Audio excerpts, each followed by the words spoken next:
I've always been the youngest. Youngest of 4 sisters, youngest in the family, youngest in every argument I was never meant to win. I'm 22 now, not exactly a kid anymore. But in my family, being the youngest still means you're the easiest to push, the quietest to blame, and the last one anyone listens to. My sisters are all older than me, close in age, all moms now. They have their own lives, kids, responsibilities, and drama. Me? I'm the only one who doesn't have children. I work full-time and live with my aunt to help take care of her health. It's not glamorous, but it's my choice. And for once in my life, I'm trying to build something on my terms. I've never said I'd never have kids. I've just said, not now. Maybe not ever. And that's where the problem starts. In my family, not wanting to be a mom right now is treated like a crime. Especially when you're the youngest and your sisters think they know better. They think I'm selfish, cold, too modern, ruining God's plan, one of them once said. But it's not just them.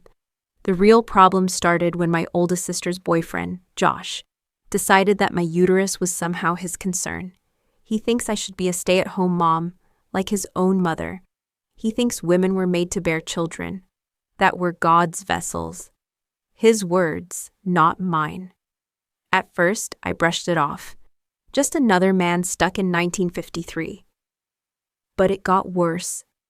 Worse enough that I now live 2 towns away from him. Worse enough that I'm writing this, wondering if silence is still strength when it starts to feel like exile. Because I've always been the youngest.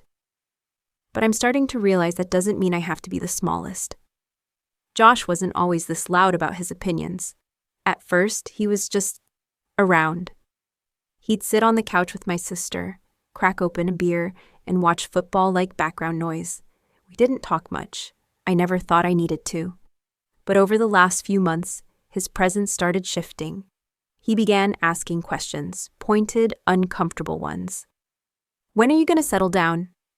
Don't you want to give your aunt some grandnieces or nephews? Are you really happy living like that?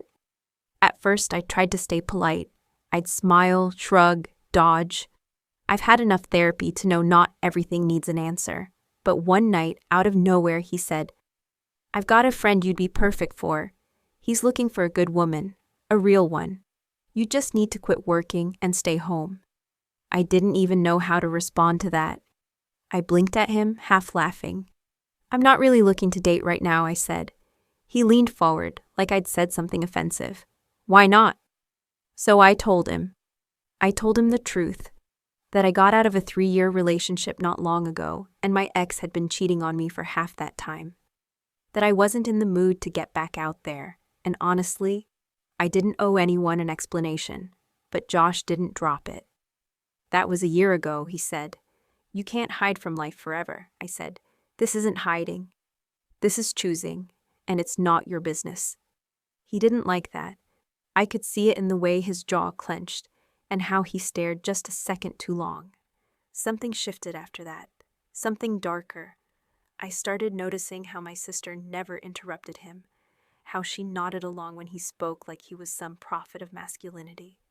And I knew then, this wasn't just a difference in values. It was a quiet campaign to break me down. A few days later, it got worse. We were all at my sister's place. Me, her, 2 of our other sisters. We were just talking, nothing heavy.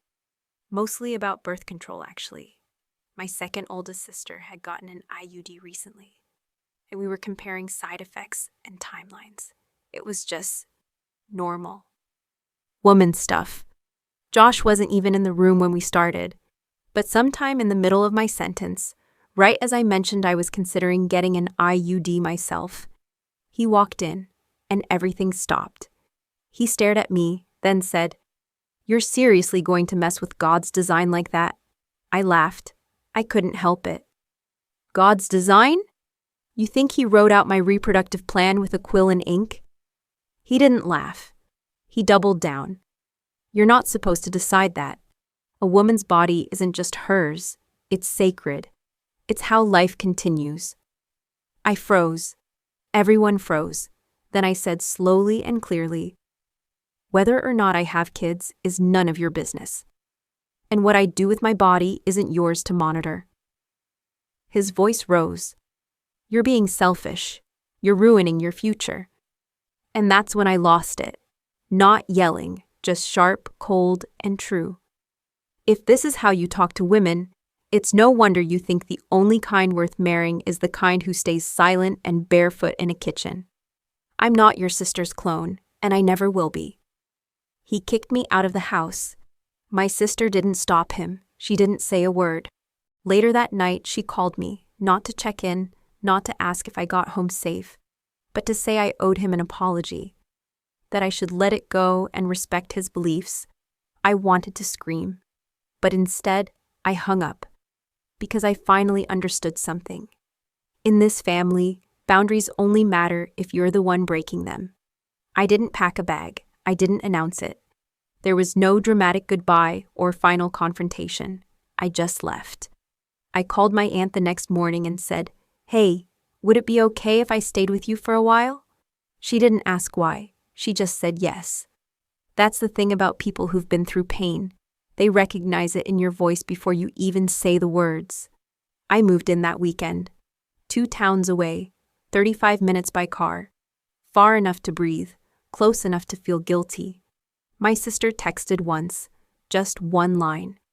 "Hope you're done being dramatic." I didn't answer. Because it wasn't drama. It was self-preservation. I stopped going to family dinners. I didn't see my nieces or nephews. I muted the group chats. My phone got quieter and quieter until the silence started to feel like peace. Then, about a week later, my phone rang again. This time it was Josh. I didn't answer, but he left a voicemail. He said he had 2 questions he deserved answers to. Why didn't I want to be a stay-at-home mom? Why wouldn't I give his friend a chance? And it took everything in me not to call back and ask him a question of my own. Why do men like you think you're entitled to a woman's future, just because you've imagined it? But I didn't respond, because that's what he wanted. A reaction, an argument, a scene he could control. Instead, I took a walk. It was cool outside. The air smelled like wet leaves. I stood under a maple tree in my aunt's backyard and let the silence press against me like a blanket. And that's when I realized I didn't need to win this fight. I just needed to be free from it.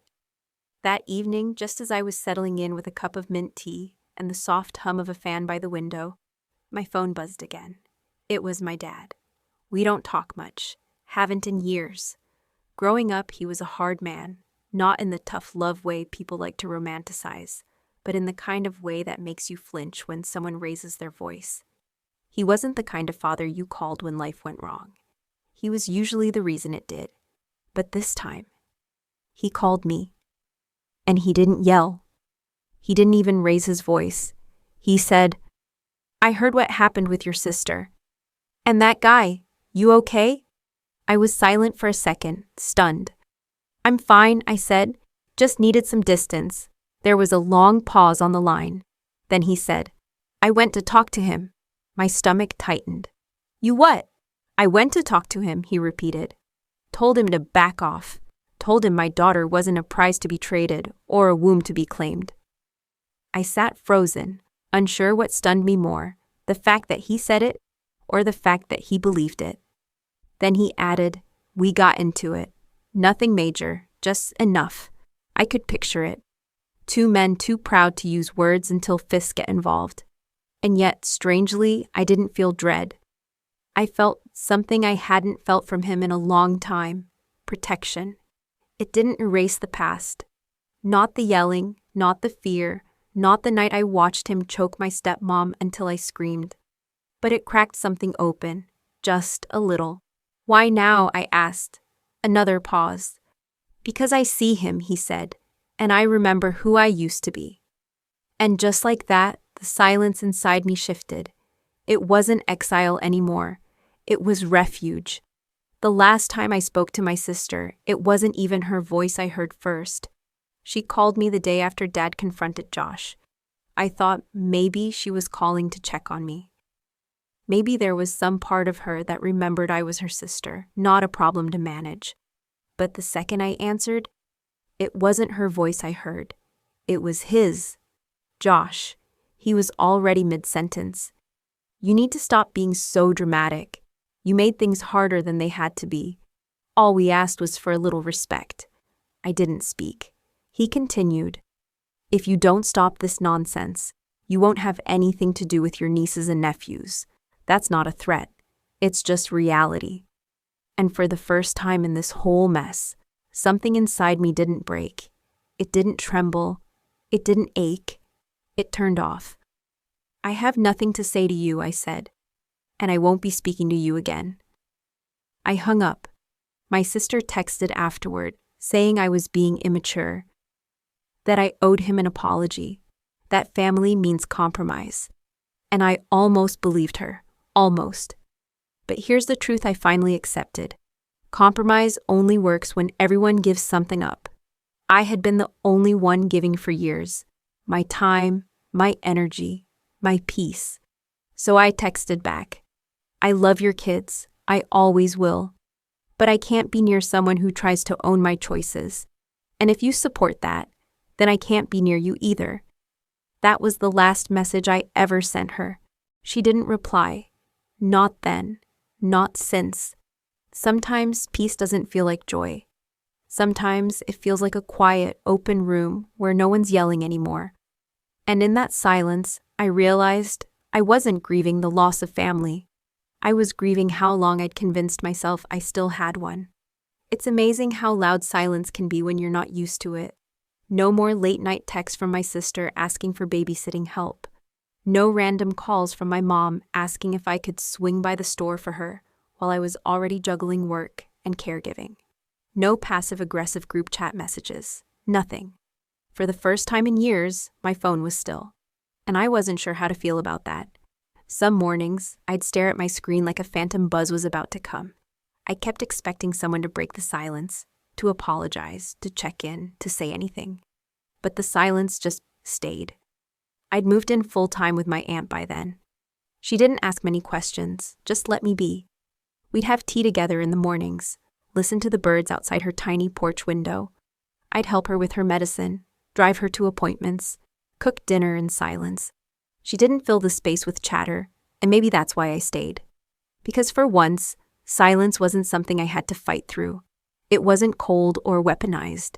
It just existed, soft and patient. Like it was waiting for me to stop bracing. But there were moments it stung. I missed my niece's birthday. I saw the photos online. My sister hadn't blocked me, just ignored me. She'd posted a big, cheerful caption. Grateful for family who shows up. It didn't hurt like a knife. It hurt like a slow burn, the kind you forget until you touch it by accident. So I stopped checking, logged out of Facebook, deleted Instagram, erased Messenger. That night, I made a Gmail account. Then 3 more. One for each niece and nephew. I started writing to them, 1 message a day. Sometimes long, sometimes short, sometimes just, you were on my mind today. Maybe one day they'll read them, maybe they won't. But it made me feel like I hadn't left them, just waited somewhere safer. It was a Sunday afternoon when the call came in. A name I hadn't seen on my screen in over a month. Claire, my second oldest sister. One of the 2 still on my side. She was the quiet one, the reasonable one, the one who used to bring me leftover cupcakes when I had a bad week. I hesitated before answering. Hey, she said, her voice low and careful, like she was speaking to someone who'd just come out of surgery. I just wanted to let you know, she had the baby. Of course she had. My oldest sister, 4 kids now. Another boy. She asked if you'd come to the hospital, Claire said, after a pause. I didn't respond right away. Why, I asked. So she can pretend nothing happened? Claire sighed. I think she just wants to feel like everything's normal again. But it's not, I said. And pretending it is doesn't fix anything. She was quiet for a second. I told her you probably wouldn't come, but she asked anyway. Thought you should know. I thanked her. Hung up. Then I sat in my aunt's kitchen, the kettle still whistling behind me, and stared at the cabinets like they might hold answers I hadn't considered yet. Could I walk into that hospital room and look her in the eye? Could I stand beside the same man who told me my body wasn't mine? Number I couldn't. And the truth is, I didn't want to. The next day, I got a text from my sister. Just a photo of the baby. No caption, no words. I stared at it for a long time. He looked peaceful, innocent, brand new. I closed the message without replying. Not out of anger, not out of pride, but because I wasn't going to let guilt dress itself up as love anymore. It's strange how a single moment can make something final, not dramatic, not explosive, just final. It happened the week after the baby was born. My sister sent another message, this time a longer one. A voice memo. I didn't play it for 2 days. Something in me already knew what it would say. When I finally did, I sat on the edge of my bed, staring at the floor as her voice spilled out from the speaker. You could have at least shown up, she said. I asked for one thing, just one thing. Her tone wasn't angry, it was disappointed. Like I'd broken some silent rule by refusing to play the part she had written for me. Then she said something that made my hands go cold. You always talk about boundaries, but what about forgiveness? What about family? I was willing to move past everything if you'd just shown a little grace. But maybe you like being the victim. I paused the recording right there, because I knew exactly what this was. Not a request, not a reconciliation, it was a warning. Conform or disappear. She wanted me to fold myself back into their version of me, the quiet helper, the one who never said no, the one who bit her tongue so everyone else could feel comfortable. I wasn't her sister, I was her peacekeeper. So I deleted the message. That night, I sat at my desk and wrote emails to each of the kids again. This time, I told them about the day they were born, what the sky looked like, what I was doing, what I wished I could have said to them in person. And I told them the truth. That love doesn't mean sacrificing your sanity. That family doesn't get to demand forgiveness without change. That sometimes walking away is the bravest way to say, I loved you, but I also love me. I hit send. And for the first time in weeks, I slept through the night.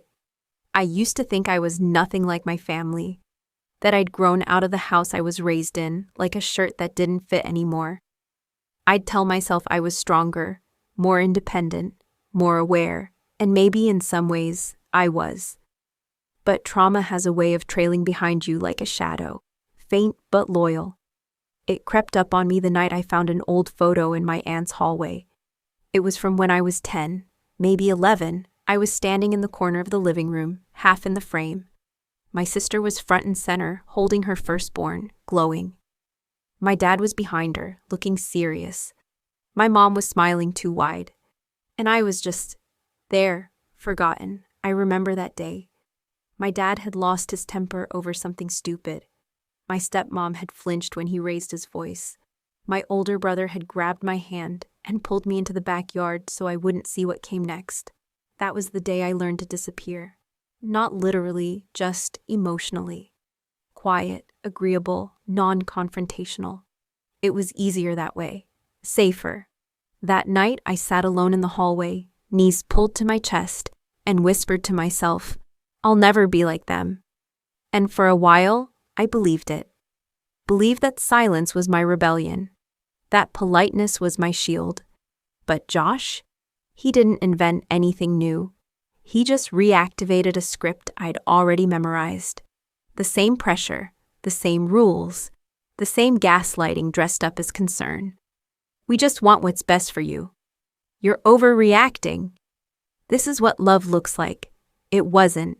It never was. And I realized that if I didn't break the pattern, I'd just pass it on one day, to someone else, to myself, to a child I never wanted to have, just to prove I could do it better. I stood up from the hallway floor, left the photo where it was, and walked away. Not from the picture, from the shadow. Some nights, I still waited for it. Not a grand gesture, not some teary reunion. Just a message, a sentence, 4 words. I'm sorry, you're right, but it never came. What did come was more silence, strategic, punishing, A wall of quiet built brick by brick with every birthday I wasn't invited to, every photo I wasn't tagged in, every update about the kids passed around like gossip I didn't deserve to know. And for a while, it worked. I started to doubt myself. Maybe I was too cold.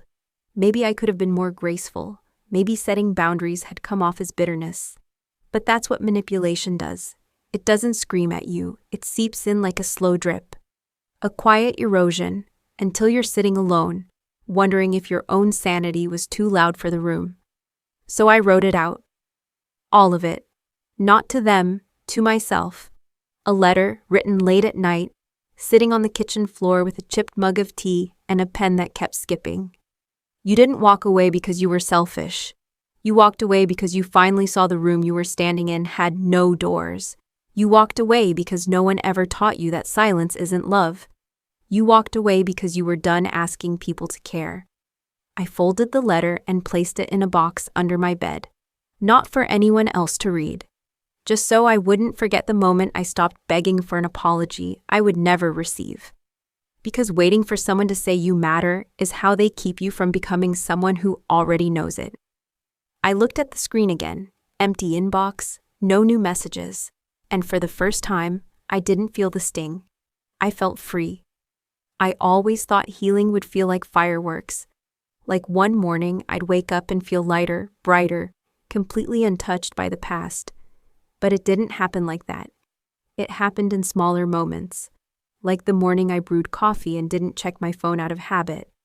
Or when I passed the kids' clothing aisle and didn't stop to cry. Or the afternoon I laughed, really laughed, at a stupid meme my coworker sent, and then realized it was the first time in weeks I didn't feel like I was carrying something heavy.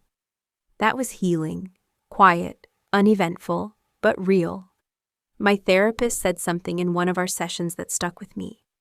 Peace doesn't mean nothing ever hurts again. It just means pain isn't steering the wheel anymore.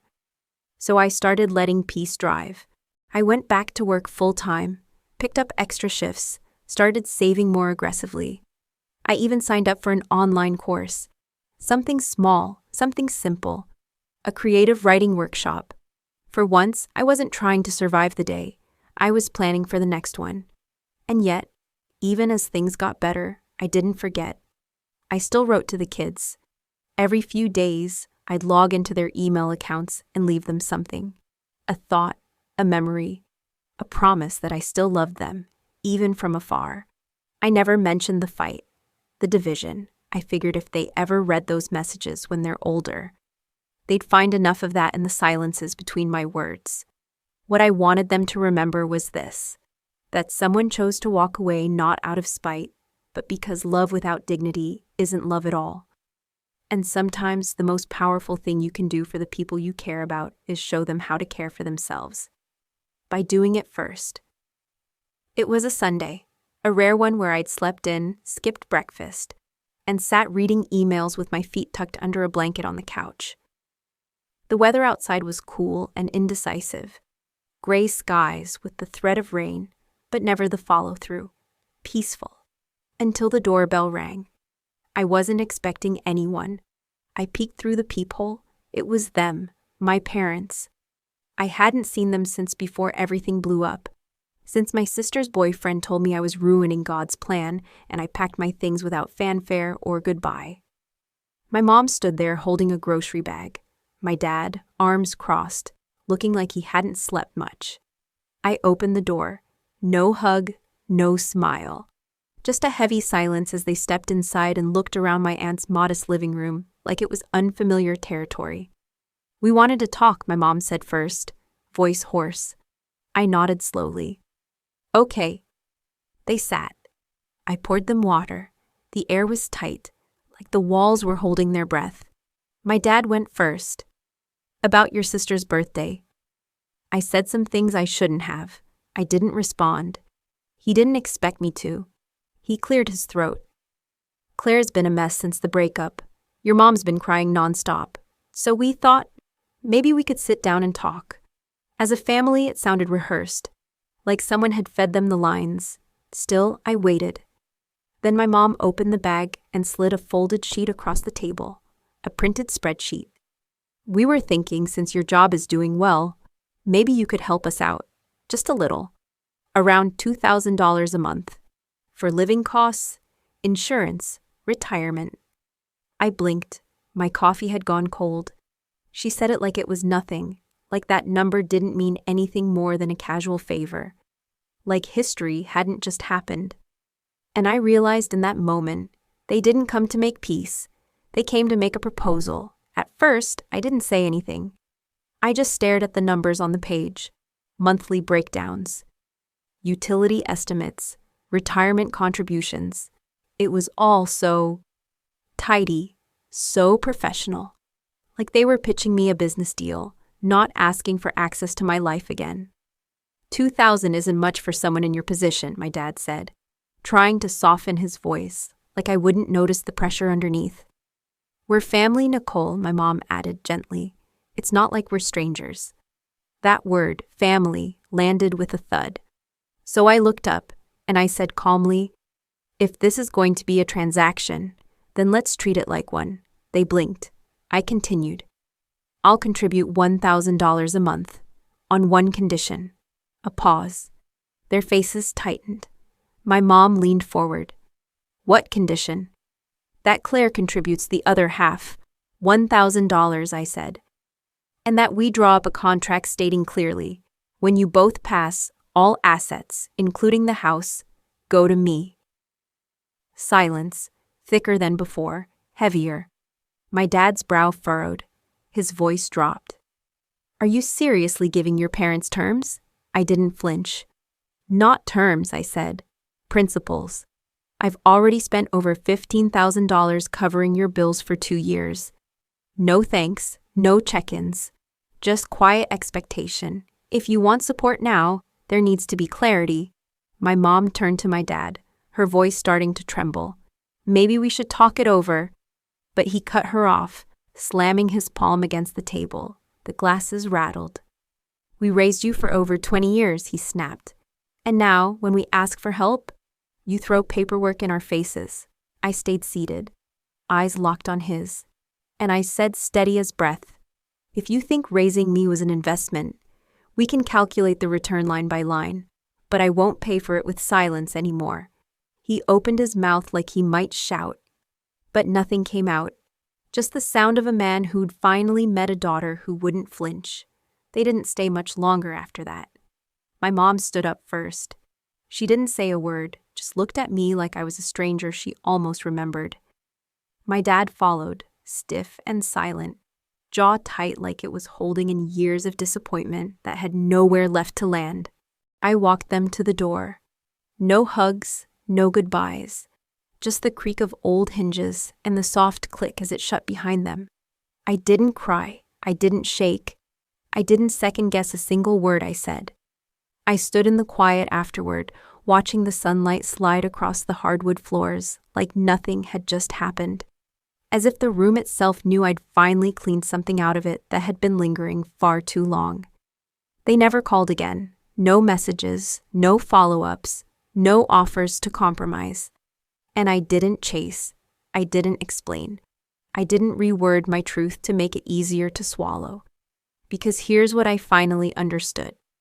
Some people only value your silence. And when you stop offering it, they'll leave. It wasn't rejection. It was revelation. And what they left behind was a space I'd never had before. A space to grow. A space to heal. A space where I could play music without worrying if the lyrics were inappropriate. Wear clothes without commentary. Make choices without them becoming community debates. I no longer used a family photo as my phone wallpaper. I stopped checking their birthdays on social media. I didn't buy holiday cards just in case. I let go deliberately, kindly, completely. Because sometimes you don't need a door to slam to know it's closed. Sometimes peace sounds like nothing. And in that silence, you finally remember what your own voice sounds like. Some people say healing feels like closing a book. But for me, it felt more like writing the last sentence and choosing not to hand the story back. I don't think I'll ever tell them what they really did to me. Not because I can't, but because I don't need them to understand it anymore. For years, I used to replay the scenes in my head, editing the dialogue like a script. If I had said it this way, if I had kept my tone calm, if I hadn't reacted, maybe they would have listened, maybe they would have cared. But that version of me no longer holds the pen. I'm not interested in editing myself into someone more forgivable, because what I said wasn't cruel. It was clear. And what I did wasn't selfish. It was necessary. There's no dramatic monologue coming, no reckoning around a dinner table. No third act reconciliation where we all cry and hug and say, I just didn't know. They knew. They just didn't care to see it until it cost them something they assumed they'd always have, me. And I don't take joy in that. I take clarity. I don't want revenge. I don't need vindication. I needed peace. And I found it. Not all at once, not in a perfect arc, but in slow, deliberate steps away from people who only loved me when I was useful. I used to think love meant bending. Now I know it means standing and silence. It's no longer my cage. It's my choice. The story isn't unfinished. It's just mine now. And I don't owe anyone the ending they hoped for. I still write to the kids, every week, sometimes more. They won't see those emails for years, maybe never. Maybe by the time they're old enough to read them, they'll have already chosen who they believe I was. Maybe someone will have told them I disappeared, that I gave up, that I didn't care. But if they do read them, if they do find those messages buried in inboxes they didn't know existed, they'll see the truth. They'll see how many times I said, I love you, how many small details I remembered, how many days I thought about them when I had no reason to hope they'd think of me back. And maybe that'll be enough. Maybe it'll be more than I ever got from the people who raised me. See, I used to think love was earned through sacrifice. That if you gave enough time, energy, money, silence, someone would eventually look at you and say, you're enough. But what I've learned is this: when people only love you when you shrink, it isn't love, it's control with a prettier name. So I stopped shrinking. And it's strange, when I stopped offering myself up to be misunderstood, when I stopped making myself easy to reach but impossible to know. That's when I began to see myself clearly. Now, I wake up in a quiet home. I make coffee without dread. I walk without explaining. I speak without bracing. I build my life, not around damage control, but around meaning. My inbox is still quiet. No calls from my sister, no surprise visits. Just the soft rhythm of a life that's mine. And to the people who say I should have forgiven more easily, compromised more quickly, given in for the sake of keeping the family together, I offer this: I didn't burn bridges. I just stopped carrying people across them who never once turned around to see I was drowning. This wasn't revenge. This wasn't punishment. This wasn't bitterness. This was love, for myself, for my peace, and maybe in some far-off future, for the children I still hope will one day understand. And to you, whoever's listening, if you've ever been called selfish for choosing yourself, if you've ever walked away from the only version of family you knew because staying meant losing your voice, if you've ever found strength in silence, not as surrender but as survival, then I hope this story echoes something in you, because you are not alone, and you are not wrong for finally saying, I deserve more than this. So keep walking, even if it's quiet, even if it's lonely, even if no one claps for you when you leave. Sometimes the strongest sound in the world is the one you never have to raise your voice to make: your absence.